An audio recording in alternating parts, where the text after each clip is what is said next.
ഇതൊരു butter bread pudding റെസിപ്പിയാണ് കേട്ടോ. നല്ല ക്രീമി ടെക്സ്ചറിൽ വന്നിട്ടുള്ള ഒരു ബട്ടർ ബ്രെഡ് പുഡിംഗ് റെസിപ്പിയാണ്. അപ്പോൾ ഇത് പെട്ടെന്ന് തന്നെ എങ്ങനെ ഉണ്ടാക്കിയെടുക്കാൻ നോക്കാം. അതിന് വേണ്ടിയിട്ട് കുറച്ച് ബ്രെഡിൻ്റെ പീസസ് ഞാനിവിടെ എടുത്ത് വെച്ചിട്ടുണ്ട്. അതിൻ്റെ എല്ലാ സൈഡ്സും ആ ബ്രൗൺ കളറ് സൈഡ്സൊക്കെ കട്ട് ചെയ്ത് കളഞ്ഞിട്ട് ഈ ഒരു രീതിയിലൊന്ന് കട്ട് ചെയ്തെടുക്കാം കേട്ടോ. കട്ട് ചെയ്തെടുത്ത് അവിടെ മാറ്റി വെച്ചിട്ടുണ്ട്. അതിനുശേഷം ഒരു ബൗളിലേക്ക്, അല്ലെങ്കിൽ നിങ്ങൾ പുഡിംഗ് ട്രേയോ എന്തായാലും മതി കേട്ടോ. ഞാനിപ്പോൾ ഇവിടെ ഒരു സ്റ്റീലിൻ്റെ ബൗളാണ് എടുത്ത് വെച്ചിരിക്കുന്നത്. അതിലേക്ക് നമ്മൾ കട്ട് ചെയ്ത് വെച്ചിരിക്കുന്ന ബ്രെഡിൻ്റെ പീസസൊക്കെ ഇങ്ങനെ നിരത്തി വെച്ച് കൊടുക്കുക. അതവിടെ ഇരിക്കട്ടെ. അപ്പോഴത്തേക്ക് നമുക്ക് ഒരു 1/2 ലിറ്റർ, ഒരു 500 ഗ്രാം പാൽ ഒരു ബൗളിലേക്ക് ഒഴിച്ച് കൊടുക്കുന്നുണ്ട്. അതിലേക്ക് 4 മുട്ടയും കൂടെ പൊട്ടിച്ചൊഴിച്ച് കൊടുക്കുക കേട്ടോ. നിങ്ങൾക്ക് കുറച്ച് ഇത്രയൊന്നും വേണ്ട എന്നുണ്ടെങ്കിൽ മുട്ടയുടെയും പാലിൻ്റെയും ഒക്കെ അളവ് കുറയ്ക്കാം. അപ്പോൾ 4 മുട്ട ഫുള്ളായിട്ട് മുഴുവനായിട്ട് അതിലേക്ക് പൊട്ടിച്ചൊഴിച്ച് കൊടുത്തിട്ടുണ്ട്. പിന്നെ ഞാനിതിൽ പഞ്ചസാര ആഡ് ചെയ്തിട്ടുണ്ട്.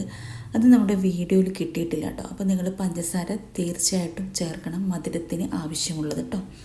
വീണ്ടും പറയുന്നു, പഞ്ചസാര ഇടുന്ന വീഡിയോ എനിക്ക് കിട്ടിയിട്ടില്ല. അപ്പോൾ അതുകൊണ്ട് പഞ്ചസാര ചേർത്ത് കൊടുക്കുക. ഇത്തിരി വാനില എസൻസും കൂടെ ചേർത്തിട്ട് നന്നായിട്ട് പഞ്ചസാരയൊക്കെ ഇളകി വരുന്നത് വരെ ഒന്ന് ഇളക്കി കൊടുക്കുക കേട്ടോ. പഞ്ചസാര അളവ് കറക്റ്റ് അളവൊന്നും ഞാൻ പറയുന്നില്ല, നിങ്ങളുടെ മധുരത്തിന് ആവശ്യമുള്ളത്. പിന്നെ നമ്മൾ നേരത്തെ വെച്ചിരിക്കുന്ന ആ ബ്രെഡിലേക്ക് നമ്മുടെ ബട്ടർ ആവശ്യത്തിനനുസരിച്ച് നല്ലതുപോലെ മെൽറ്റാക്കിയതിന് ശേഷം ഇങ്ങനെ ഒഴിച്ചു കൊടുക്കുക കേട്ടോ. ബട്ടർ കയ്യിലില്ല എന്നുണ്ടെങ്കിൽ നെയ്യായാലും കുഴപ്പമില്ല, ബട്ടറായാലും കൂടുതൽ ബെറ്റർ കേട്ടോ.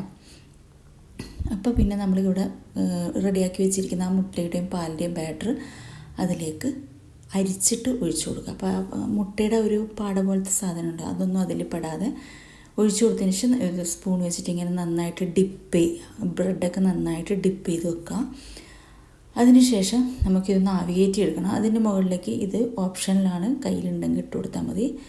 കുറച്ച് ബദാം ക്രഷ് ചെയ്തിട്ട് ഇട്ട് കൊടുത്തിട്ടുണ്ട്. പിന്നെ കുറച്ച് ഉണക്കമുന്തിരിയും കൂടെ ഞാൻ അതിൻ്റെ മുകളിലേക്ക് കയ്യിലുണ്ടെങ്കിൽ ഇട്ട് കൊടുത്താൽ മതി കേട്ടോ, അല്ലെങ്കിൽ അത് സ്കിപ്പ് ചെയ്തേക്ക്. എന്നിട്ട് നമ്മൾ ഓവൻ ഉണ്ടെങ്കിൽ ഓവനിൽ വെച്ച് ബേക്ക് ചെയ്തെടുക്കാം. ഓവൻ ഇല്ലാത്തവർ ടെൻഷൻ അടിക്കേണ്ട ആവശ്യമില്ല. നമുക്ക് സാധാരണ നമ്മുടെ ഇതുപോലുള്ളൊരു പാത്രത്തിൽ നടുക്ക് ഇത്തിരി വെള്ളം ഒഴിച്ചിട്ട് ഒരു റിങ്ങോ അല്ല വേറെ എന്തെങ്കിലും ഇത്തിരി ആയിട്ടുള്ള ഒരു പാത്രം കമിഴ്ത്തി വെച്ചിട്ട് അതിൻ്റെ മുകളിൽ ഈ ബാറ്റർ വെക്കുക. അപ്പോൾ പിന്നെ നമ്മൾ ഓവനിൽ വെക്കുന്ന സമയത്ത് അതിൻ്റെ മുകളിൽ ചെറുതായിട്ടൊരു ബ്രൗൺ കളർ അടിക്കും. ഇങ്ങനെ ആവി കയറ്റി എടുക്കുന്ന സമയത്ത് ആ ഒരു ബ്രൗൺ കളർ ഉണ്ടാകത്തില്ല, ആ ഒരു വ്യത്യാസം മാത്രമേ ഉള്ളൂ കേട്ടോ.